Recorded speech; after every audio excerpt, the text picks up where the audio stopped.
their creativity or the innovative work should be protected by any means or any forms of the IP. So what we have seen, because in BIREC we promote the biotech innovation ecosystem, and when we talk about the biotech innovation ecosystem, we talk about these innovations uh, majorly can be protected by way of the patent. So patent is, yes, initially they were focusing more and more on the patent part, how innovation can be protected, but at the time they move forward in their innovation cycle or in their innovation development. So they realize the importance of protecting the brand name, the product name, and the domain name also. So they have so patent to trademark to trade secret or to the copyright. So they have the awareness. So this thing we have enormously seen the changes in the startups,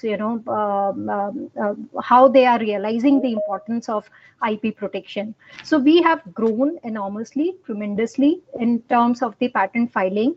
And as a system, if we see the Indian Patent Office, the work they have done in terms of examining the patent applications, not only patent but other trademark and other applications also. So we have seen a number of patents have been granted in the past couple of years. So this number has grown tremendously. So when we have the way they are examining, and they are increasing the speed of examining and granting the patent, this is actually becoming a beneficial for the startup companies, for the innovators, and also to the academic institutions, because they would like to transfer, they would like to have a patent in hand, so that they can talk to the various investors if they want to move forward and they want to practice outside India also. So overall, we have come a long way ahead in terms of managing the IP, protecting the IP, realizing the importance of the IP.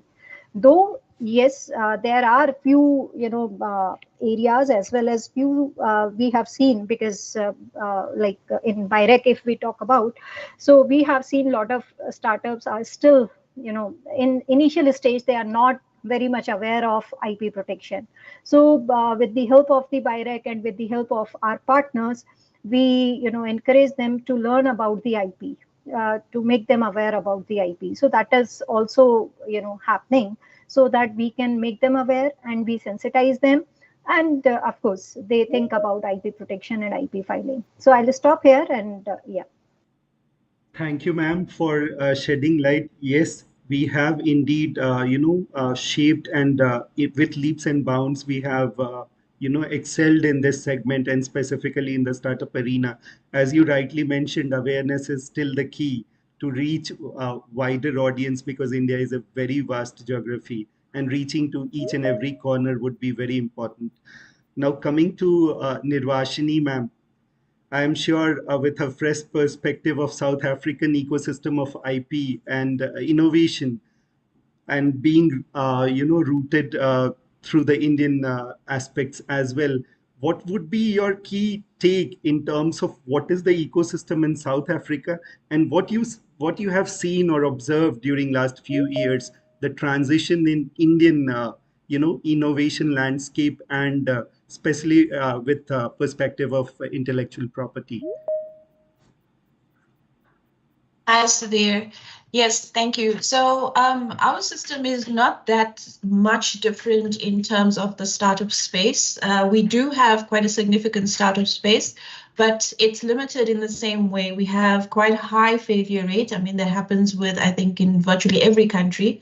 And there's also, when you look at it from the intellectual property perspective, there is still a limited understanding of intellectual property. Most understanding tends to be centered around the patent space, with a lower understanding that intellectual property extends through quite a vast spectrum, not only patents, I mean, copyrights, trademarks, even things like know-how, and making the effort not to disclose early. Often startups want to just get started. They just want to hit the ground running. They want to get into the market, and the IP strategy is left as an afterthought. So there tends to be a serious limitation in terms of putting an IP strategy together very early in the startup journey.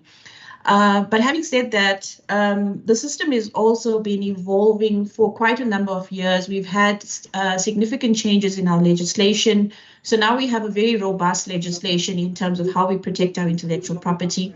And it's continuing to advance in that space. We also have several institutions in the country, both private as well as public, that do make an effort to support small businesses, to support startups and so on in various ways to get through multiple aspects of ensuring sustainability in the space, one of them being IP protection. So you know that we've got the CIPC, which is basically our national patent office, if you like. But in that space, we're also still transforming because we're not an examining office. So the country is currently transitioning towards becoming an examining office. We're currently training patent examiners and so on. So, you know, there are certain parallels to be drawn between the Indian innovation ecosystem and the South African innovation ecosystem, in the sense that both are fairly large. Obviously, ours is nowhere as near as large as yours.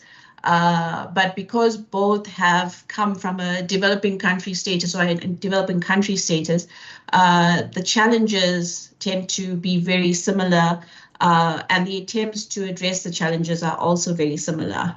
I'll leave it at that for now, Sudhir. Thank you, ma'am. Indeed, we both have, higher failure rates, but the strides are very, very promising for both the countries, and we have seen quite a good trend from Indian startups and getting their patents filed in South Africa for the quicker conversion of their and safeguard of their technologies. So indeed, it will be a promising future for both the economies put together. Coming to you, Dr. Pawan sir, you are from a pioneer industrial academia cohort, and your inputs on how you observe in IP awareness and management between academic researcher and entrepreneurs differently, and is there a gap which needs to be bridged in this scenario? Because we have too many pioneering institutions, but the conversion of patents from these institutions somehow, and conversion into a viable business model out of it, also is pretty slow compared to many developed economies. And we wish your take on that current scenario. So, right, a very good morning. And I could see many of my fellow panelists whom I know each other. Arbindaji, I think we met 2 years ago when you conducted one session at this STPI, and many others. Jindal Vinita is my good friend. Yes, like you pointed out, when we talk about awareness, I believe awareness is the first thing that we need to do at a larger scale. It is because of lack of awareness, most of our struggles are still there, and they will persist for some more time at least. Though we talk about improving with respect to IP practices, I find that improvement is not really an effective improvement. Hardly institutions are having a very organized IP culture in their regular activities.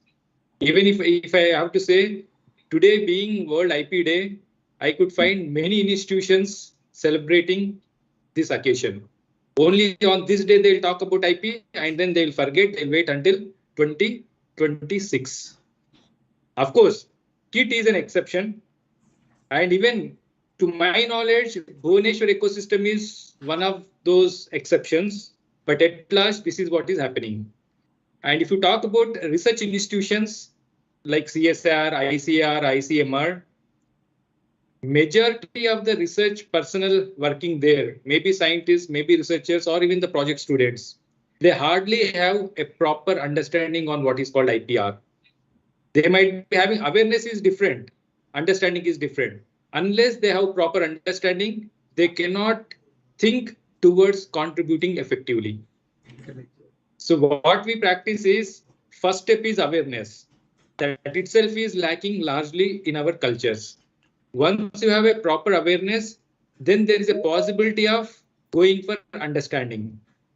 Understanding needs a deeper level of inputs. Once you get proper understanding, then there is a possibility of researchers or academicians putting efforts towards some constructive contributions. So this understanding part hardly people realize. With having awareness, they say that yes, we have good awareness on IP, we want to take IP, we want to have IP. But what exactly is IP? What are the different kinds of IP are? From your research work, particularly at which stage you need to think about IP, hardly they know.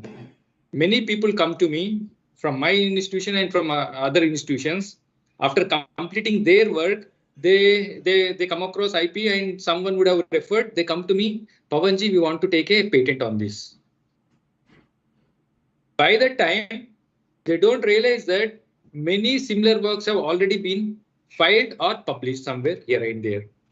So therefore, the first step to improve this IP culture is locating our inventions before we start experimentation. I think all the IP experts present here, they do agree with this. Because whenever you plan a research work, before you start experimentation, you should be confident enough that yes, this research work has a decent scope for IP. Locating IP is more important. And for patents, locating a patentable space is even more important for researcher. If it is done, 50% of the job is over there. And while practicing the research, while continuing their experimentation, they should keep a parallel track of the progress happening around. Once they reach to a final conclusion, again, they should have a similar kind of confidence what they had earlier. If that is there, yes, the problem they problem they worked is a proper problem to reach to a final conclusion. Otherwise, they have the flexibility to change. This systematic approach is not taking place. The reason is hardly people are having a proper awareness and understanding. But everyone is looking for the credit of IP. And because of that credit part, people want to contribute towards IPs. I see because in NIRF rankings, NAC gradings, IP is there in the forms. To fill those forms, people are looking for IP. Not that we should definitely contribute to something new. Maybe this kind of practice need to be reoriented. So these are my inputs on this. Rightly said, sir. And you have hit the, nerve point of what our academic institutions and, the entire ecosystem right now is doing with perspective to IP. But indeed, there are few greener shoots as well. And I see Arvind sir smiling for that, basically. And we all agree that this is a learning curve which our country particularly is taking in this space. And definitely we have come up in much better way.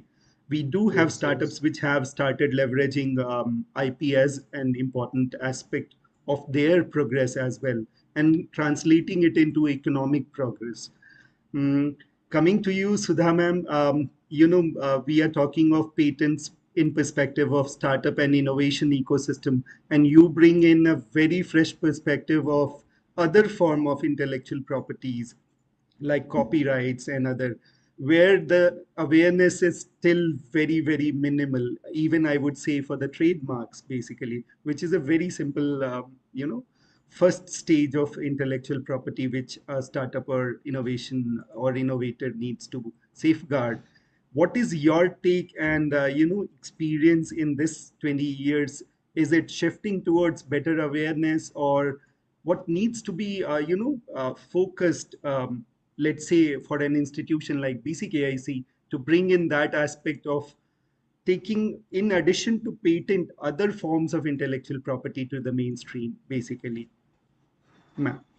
Yes, I completely agree with this fact that awareness with respect to intellectual property rights, not only in terms of protection of these rights, but also in terms of enforcement, is quite limited.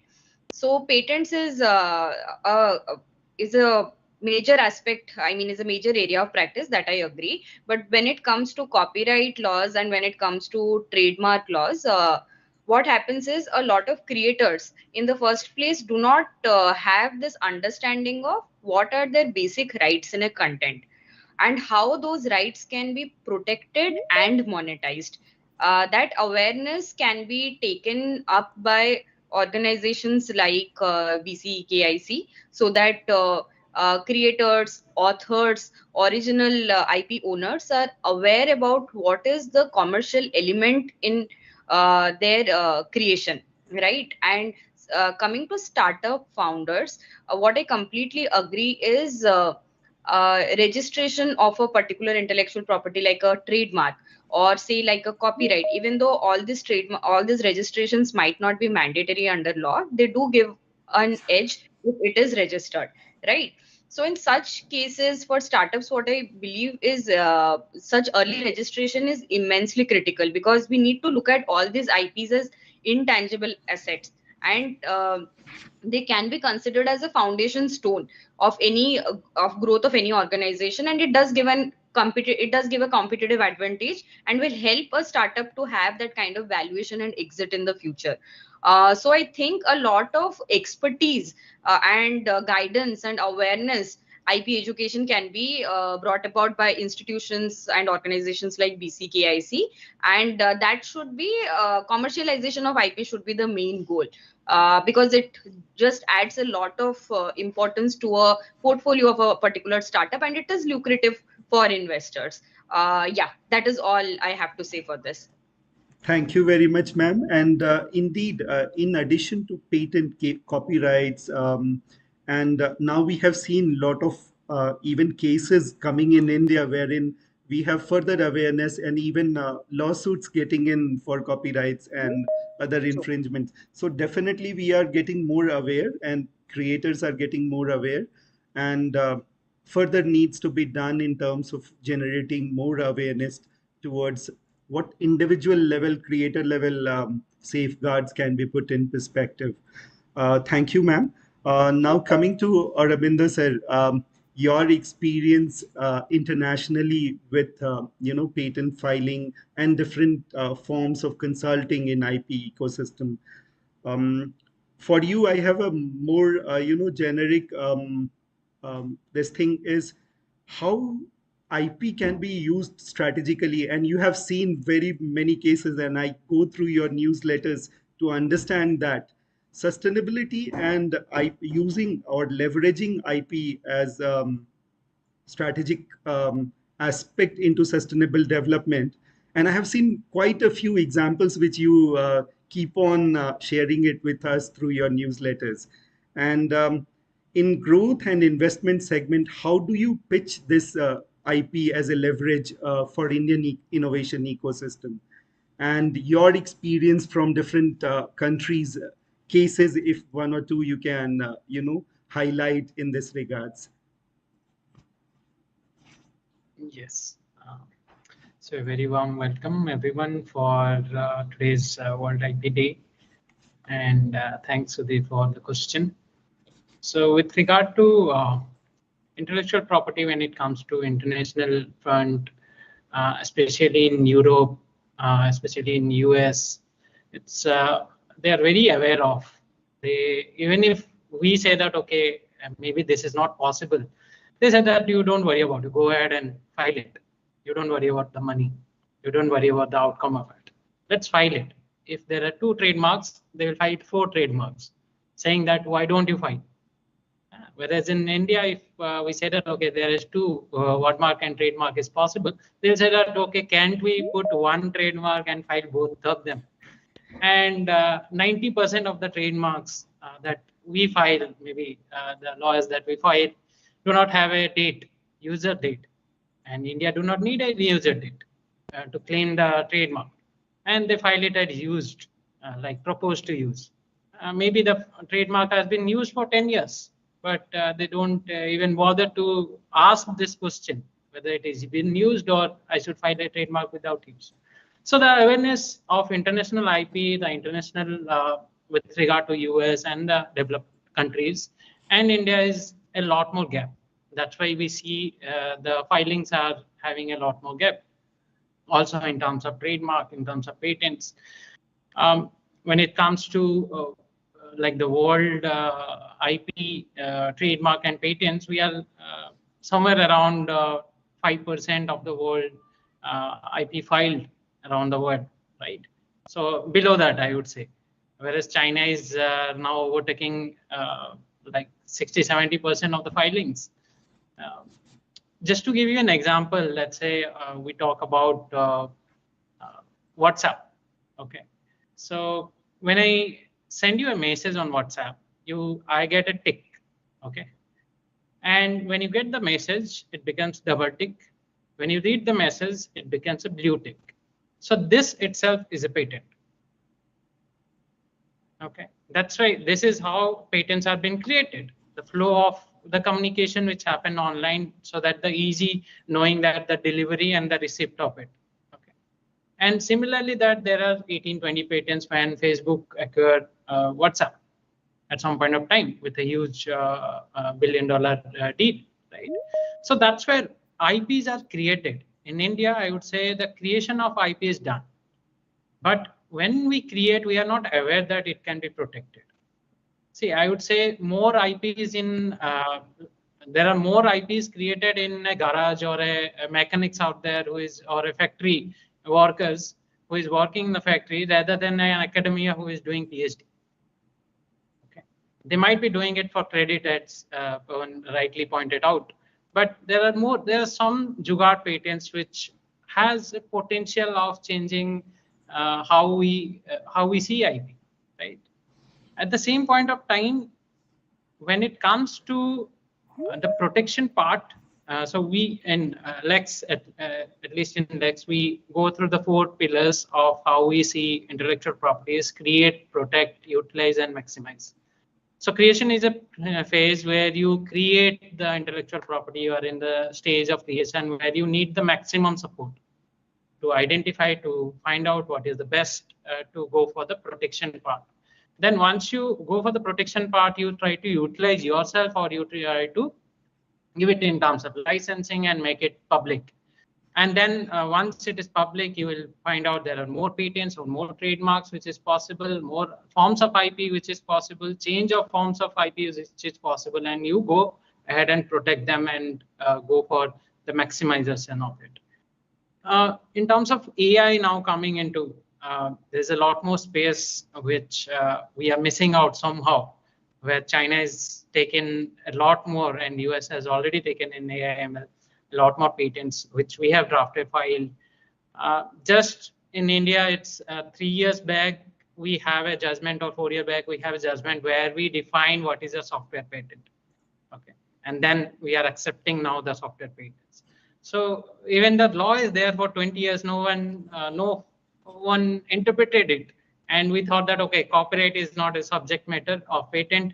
We'll copyright we'll only copyright, we'll not patent it, the software patents, and then we are losing up. We have lost 20 years of protection, I would say.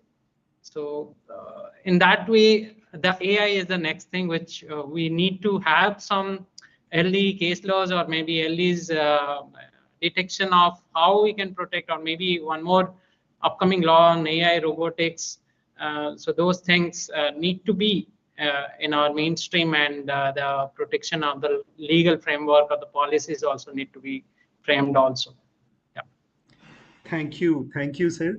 Indeed, the speed with which this innovation ecosystem should be nurtured with government perspective, as well as we content creators or innovator, is very important in the current global scenario, wherein quick conversion of intellectual and safeguarding all these technologies, and we have seen with DeepSeek and Open AI, and it has played out well for the entire world to see how quick conversions can, disrupt the entire market.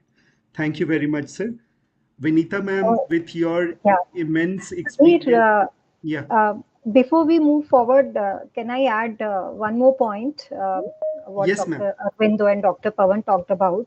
So while we are talking about the IP awareness, so of course, when we talk about the IP awareness, we, everybody, I mean, all the organization try to, aware or sensitize the startups, innovators, academic institutions on different parts of the IP. So what we have seen, I mean, when we talk about locating a prior art, how to locate a prior art. So we talk about the prior art searching or the patent searches. So they are not aware of the patent analytic part. So what we have started doing, we have started, keeping one session on how to do a patent search, so that at least, to make them familiar how the patent look like, how you can search on your own before you go to the law firm or any patent agent to do a patentability search for you. At least they can have a feel of how to conduct a patent search. So locating a prior art, and to make them understand, that is also a very it's a good step to have as part of the IP awareness session. So yeah, so slowly and slowly, I think everybody will be including the prior art search, how to conduct a prior art search as part of the IP awareness program. And that is very helpful for the innovators, because at least they can do some, prior art search, though they might not be having access to the paid databases, but of course they can do a preliminary search on the freely available patent databases. That indeed is one of the major thirst areas BCKIC Exactly. Foundation we are doing. We have been since last 1 year sensitizing entire ecosystem in Eastern India, specifically on searches and individual drafting at the research level. So doing the prior art, seeing how they can draft the claims. If refinement is required, we intervene and we help them, but we are not helping them in drafting it off. We are telling them, you write, you draw your IDF, you bring your innovation to us in your interpreted format, and we will see how it can be made legally viable. And Aurobindo sir is one of the key mentors in that space, which we have been leveraging. Open patent databases like Google Patents, our national patent portal, as well as SpaceNet or eSpaceNet and all. We are, trying to deliver that throughout year. We are doing these sessions, and Smrita is missing here. She is spearheading this entire, vertical here at BCKIC Foundation in association with all our colleagues from the BCKIC Foundation. Now coming to you, ma'am, biotech space, and specifically it has been key lever for the development of Indian innovation ecosystem. How do you see that this biotech IP ecosystem is going to help again further nourish and nurture the entire intellectual ecosystem in India? What is your take for the next 5 years with perspective to BIRAC? How you are shaping this for the startups, early innovators, as well as ideation creators, like very early ideation creators? So your take on that, ma'am, please. So if I go back, little back when we started BIRAC, so there were startups started, coming to us for funding. So that time, so what changes, we have seen so far in last 10, 12 years. So initially, whatever the proposals we were getting from the startups, we were not able to locate any patent. But nowadays, what happens, and that is all about the awareness and to protect their, idea or the proposal which they are submitting to different funding agencies.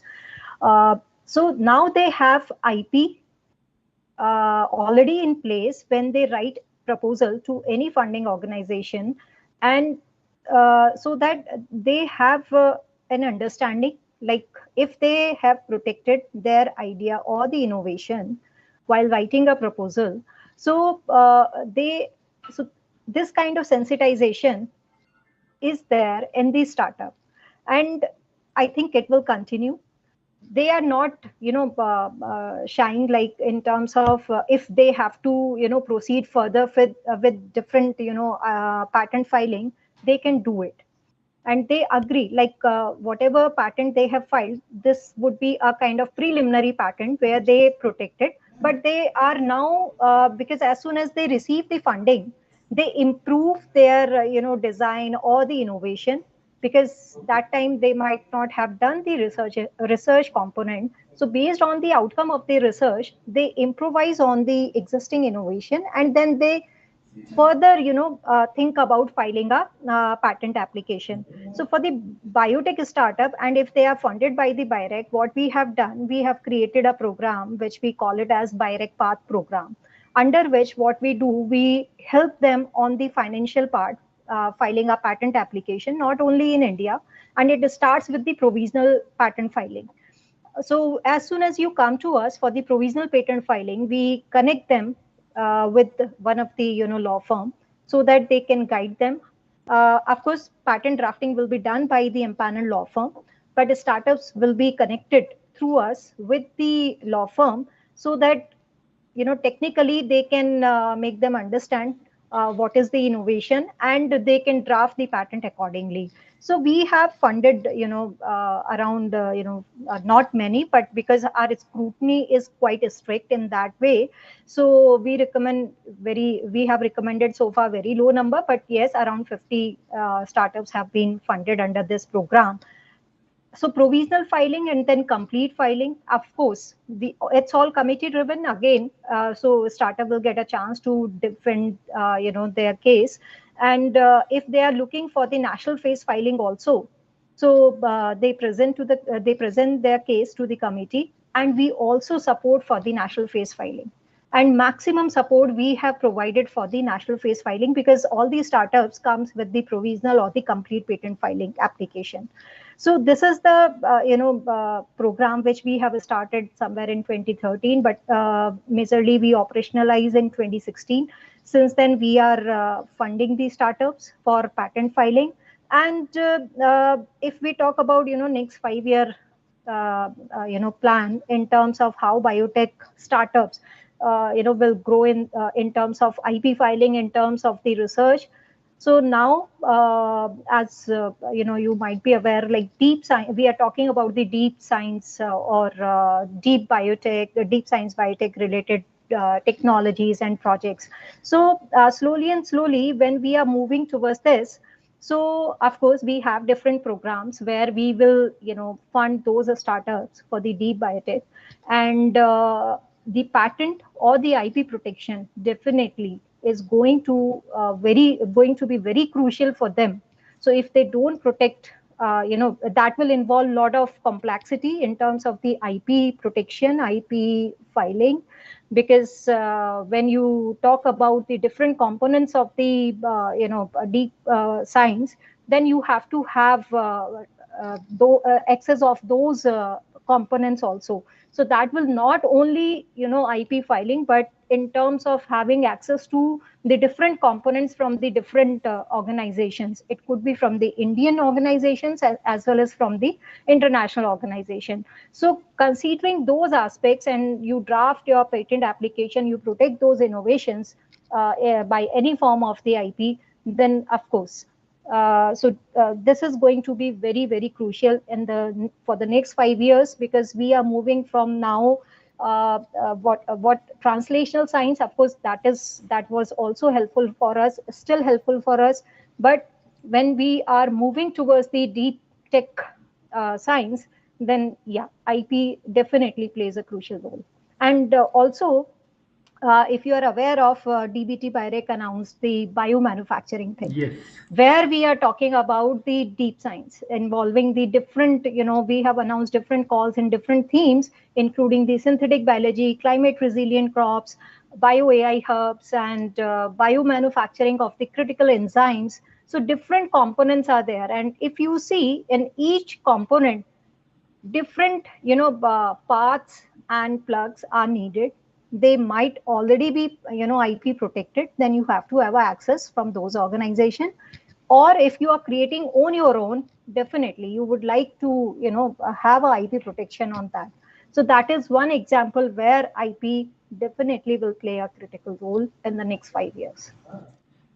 Thank you, ma'am. Biomanufacturing hub is one of the key in deep science in biotech's arena.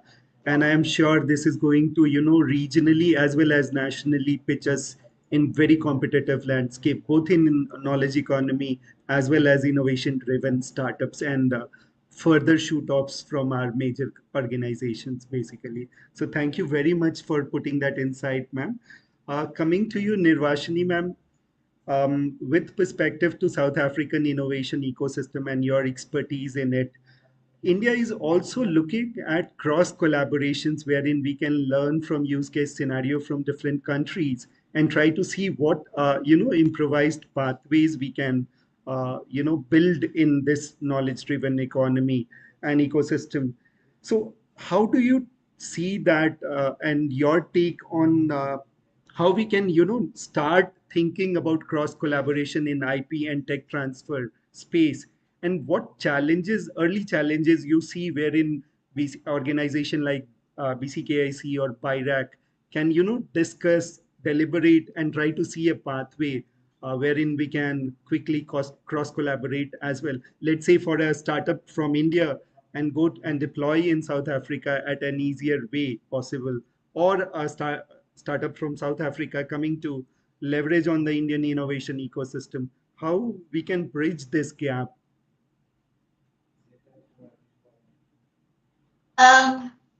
So I don't think my answer is going to be a simple one, Sudhir, because most ecosystems are not actually performing as ecosystems, innovation ecosystems, so to speak, because of the lack of the understanding of the connectedness, the interconnectedness inside the ecosystem, but the connectedness between other ecosystems. So that's why I say it's not a simplistic answer. You have numerous organizations that will work in each ecosystem, but often, and we see this very strongly in the South African space, they tend to be working in their silos, right? So as a result, you have a lot of really good opportunities in these so-called ecosystems, but because they're not connected, you don't get the level of impact that you actually seek to achieve. So often, if you're using the correct rationale and spirit of innovation and innovation management, it asks for a connected mindset from day one till the time you have, whether it's a startup, whether it's a technology, whatever it may be, in the market and performing as you would expect it to do. So to do that, you have to have organizations that are basically almost like in a relay race where they hand the baton on to each other. But what we do see is organizations are doing the same thing. They are mandated to do different things, but they are doing the same things. So within an innovation pipeline, you have several organizations that tend to be funding either at the very early stage, or all of them are funding type awareness type things, or that sort of thing. Whereas you should have, for instance, an organization that starts to help, whether it's, like I said, researchers, technologists, startups, firstly understand, let's just say why IP is important. Then move the startup into the next organization that says, this is how we fund your work and related to the IP. This is how we see the value from your IP, so on and so forth. So basically looking at, let's just say, the whole TRL space, the whole innovation pipeline, but taking a sort of, like I said, a relay approach to it to connect up the system. So when you're looking at collaboration as well, you would need to take that sort of a strategic mindset. Who in that ecosystem, in the other country that you're looking at talking to, is actually taking a structured approach to innovation, right? Is it just that I'm looking to finalize a KPI? So do I just want so many patents that are filed? Because a patent filed means nothing if it's just a KPI. You can tick the box and you're done. You're basically wasting money for another 20 years. But if you're looking at organizations that actually see the value, the investment value, have a long-term focus for that patent, intend to exploit it, have a multidisciplinary approach as well, because we know we're taking any technologies to market, you have to have a legal approach, a market approach, a research approach, a business approach. In the IP space, and I think all of us know this, although some of us may be in very specialized spaces like the IP attorneys and so on, but I think we all have a very firm grounding and understanding that it is one of the most multidisciplinary spaces to play in, because you cannot get to the end point if you just, for instance, focusing on getting a patent and you haven't looked at how that patent is responding to what the market needs. If you're not tracking the market from day one, because markets change overnight as well. So what I'm basically saying is that, yes, there's always opportunity for collaboration, and I'm very much a proponent of collaboration. But as you would with your startup and the research you would need to do for your IP and your market, you should also do very robust research in terms of who your collaboration partners are, because ultimately you could then hamstring your startup, hamstring the collaboration by picking the wrong partner who's just available versus who's going to strategically help you open up new markets, build your IP, build your investment value, bring in additional investors, and so on and so forth. So there are numerous opportunities in the South African space, as I believe in the Indian space. But I think our role, the people in this room, is to start playing a greater role in terms of helping startups, helping researchers connect those strategic dots, bring in strategic players that are genuinely looking for collaboration and an actual functioning ecosystem, rather than kind of like sort of quick fixes that are not really quick fixes at the end. Thank you. Thank you for putting that precisely, that how entire innovation ecosystem should behave and, take the best practices forward. And indeed, that should be the spirit in terms of how we, cross collaborate and see the right commercial approach to and techno market commercial legality of the entire ecosystem. So thank you very much. Pavan sir, to you again, being from research and academia, policy at ecosystem level and how that policy level policy making does or create or disturbs the entire ecosystem. What better ways would you suggest for IP commercialization from our pioneering institutions, especially all the research institutions what we have, and leveraging that for societal developments, because these are our open IP or intellectual properties? No, if you can please repeat, because there was some technical issue. I could not follow the full query. So basically, for research institutions, we have a lot of innovation which has already happened. We are sitting at a pile of innovation and intellectual property in all these institutions. But when it comes to commercial or societal implementation of these technologies, we lag. Is it the policy level deficit which is creating that, or do you suggest an alternate how we can quicken this process? Yes. To certain extent, it is policy level also, because our structures are made in a manner that the recruitment, assessment, and all other activities related to the professional development goes with reference to publications and their impact factor. Though there are good number of inventions, good number of IPs, but hardly people are looking into their exploitation, because majorly they will be assessed with respect to publications, projects, and the impact factor of publications. Still, even though we talk about innovation and IP, but in practical sense, this is what is happening. With respect to CSR, compared to other organizations, CSR, I feel, is following a more stringent way. We now started looking into the projects, ECF we call, external fund cash flow, and then technology development, IP, and IP commercialization. And under these aspects, mapping of researchers is happening. Of course, in coming years, it will become even more organized. And from policy level, yes, I believe there should be a strong change in the guidelines. Once you are a beginner at your career, yes, you need to have a flexibility to perform your activity with respect to publications or basic research, whichever you wish. But after you gain certain years of experience, it should become a mandatory activity for you to contribute towards technology, innovations, and IP. Unless we bring into this practice, I think seeing a big change is not that easy. Likewise, NIRF, NAC, they all brought into their questionnaires about the IP, patents, different patent filing, you get 10 marks, patent published, 12 marks, patent granted, 20 marks. So now what reverse strategy people started using is getting a granted patent is very difficult because you need to do a actual invention. Rather than having 10 granted patents, better have 50 filed patents where your score will be much more than the granted ones. So that is where some people now I keep getting so many WhatsApp messages. First inventor 10,000, within 2 months you'll get the patent. Second inventor 8,000, and slots are filling very fast. Be fast. And if you opt to 2 inventors from the same institute, 10% discount. So now, where are we going? Right or not? And we have also requested, we had a chance to interact with our Science and Technology Minister, and we have suggested that there should be a mandatory curriculum on innovation and IPR from school syllabus itself.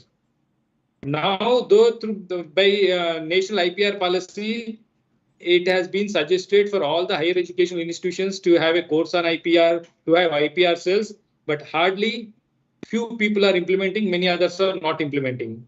But this practice and this course has to be taught from the school level onwards, because we study all subjects from the school. But when it comes to IP and innovation, once you become a startup, once you become an entrepreneur, once you become a faculty, people start expecting from you. Neither we were trained nor we were nurtured in this direction. And we have also requested, like recently government has brought up one nation, one subscription. We have requested them to include some patent databases in that activity, because from last year onwards at CSIR IMMT, we started subscribing a few paid databases, and along with the free databases, we have also kept this paid database open for anyone at our library. We titled it as Patent Search Kiosk. Whoever visits IMMT at free of cost, they can go to our library and use this facility. Because like Vinita was suggesting, patent searching is more important. Yes. Because 80% of literature survey or background survey for our research is limited to scientific publications only. Earlier, it used to be fully scientific publications, but now at least 20% of the researchers are also looking towards searching in patents. 80% still not looking. This is a practical experience that we are feeling in the ground level. So we have seen good strides, but further, as you said, early awareness at school level, and BCKIC Foundation is spearheading that as well. We started interacting with all the ATLs across Odisha and started igniting that at very early stage in technical education and converging it with the IP, slight aspect of IP as well during the last year. And we have seen some good positives in that arena as well. Thank you, Pawan sir. Sudha ma'am, to you, with compliance and IP laws, everything, we see a lot of awareness getting created. How do you, suggest for our startups or early innovators to have a compliance with IP laws and at the same time maintaining a creative freedom and community spirit to the platform? Because the balance also is very much important for our innovation ecosystem. So your take on that, ma'am, please. Yes. So I think when it comes to compliance, the type of compliance that is required and the applicable laws governing that particular industry or that particular sector in which a startup is engaged in will vary as per the applicable laws. Right. So let us say that if it is a startup which is engaged in content creation or in assisting creators, then in such cases, this startup can focus a lot on drafting good agreements, drafting reasonable agreements, which give importance to ownership clauses in the same, wherein it should be very clearly demarcated that whatever creator is creating, is it just a work for hire arrangement, or is the IP that is generated eventually is jointly owned. Then monetization models should also be very clearly outlined in all such agreements. All the startups, I mean, it is a mandate as per the intermediary guidelines and all, that you need to have well drafted and in simple terms clearly highlighted on the websites the privacy policy and terms of use, wherein any user can go to these terms of use and understand what is expected of a particular user, what are the responsibilities of a user. Then when it comes to privacy policy, it should also clearly highlight that what is the data that is being collected from a user. All these are compliance related aspects that need to be taken care of by any organization. It's not just limited to startups. And with digitalization of IP, there has been a lot of spike in online infringements now. So one, along with external compliance, I think in-house legal teams should also, and organizations should also focus a lot more on internal assessment. They can try building internal tools, have proper grievance officers appointed under the applicable laws to for which they can have a proper mechanism in place, that what is the process to be followed when you receive a copyright complaint, what is the process to be followed when an organization receives a cease and desist notice, right? Then AI based monitoring tools, automated takedown services, all of these can be internally taken care of to cater to the larger need and a larger compliance required by law. So I think Delhi High Court and Mumbai High Court are actually pioneering in grants of lot of injunctions which help content creators, which help founders to protect their IP, say dynamic injunctions against rogue streaming sites. So overall, I think having proper agreements in place and making sure that the companies or organizations' terms and conditions, privacy policies in accordance with the law will help structuring the overall IP requirements of the company. I think this is the bare minimum and basic boundary that every company can look for to creating. Yeah. Thank you, ma'am. Thanks a lot for putting that spotlight onto the compliance aspect of it and how well we should follow all these, keeping the creative freedom intact as well. Coming to you, Aurobindo sir, dispute is one major segment in IP and intellectual properties of all types. Though India has been early, but the issues are coming up one by one. We see the questions coming up or disputes coming up here and there in some of the arenas and some of the sectors. So how do you counsel, being a consulting body, how do you counsel with dealing all these IP disputes, infringement in an international perspective as well as an Indian perspective? It can be a smaller trademark dispute wherein a first report has come that you are infringing on.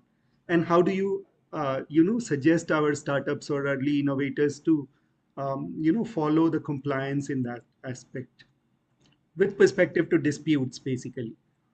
Yes. So when the dispute arises, our entrepreneurs as well as founders are more active and more thinking about IP.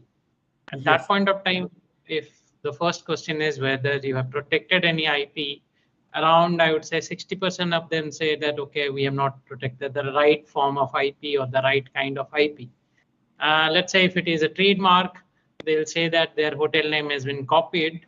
There are phishing websites that people create for them, but at the same point of time, their trademark has not been filed yet.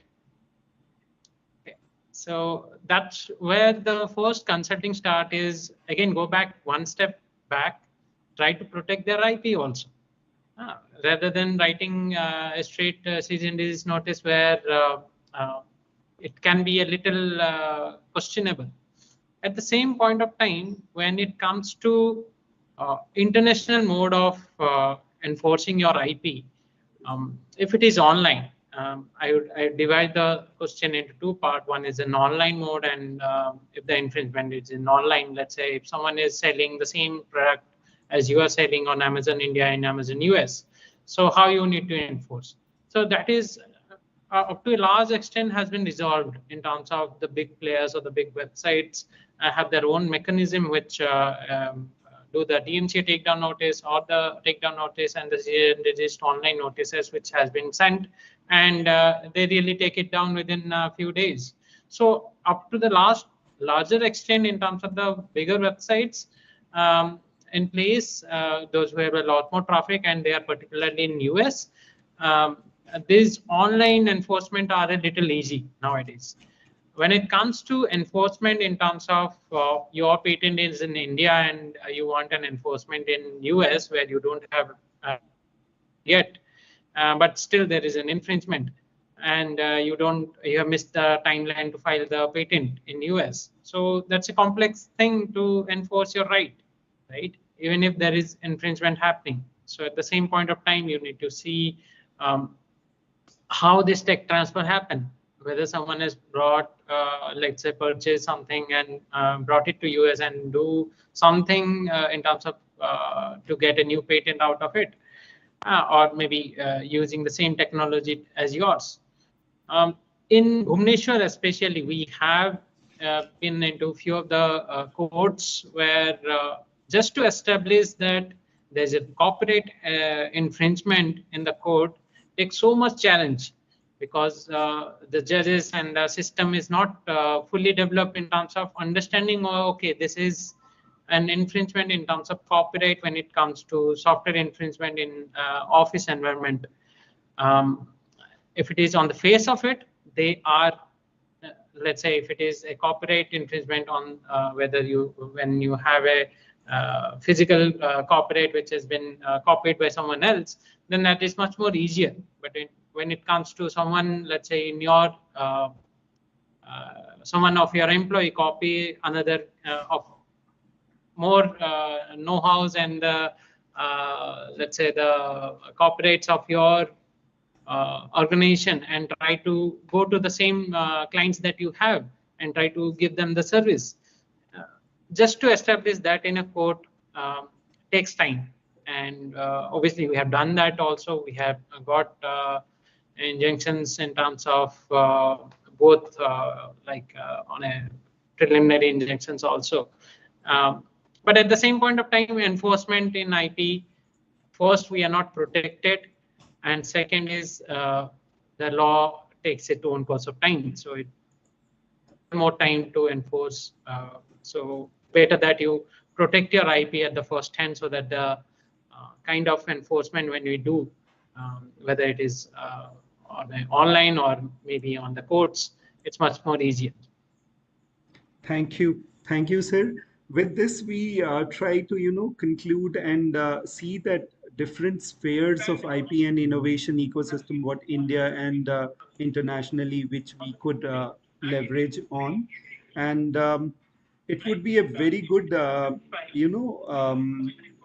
interface for all our startups, early innovators, colleagues who have joined today to understand different facets and different paradigms of innovation ecosystem which we are playing in.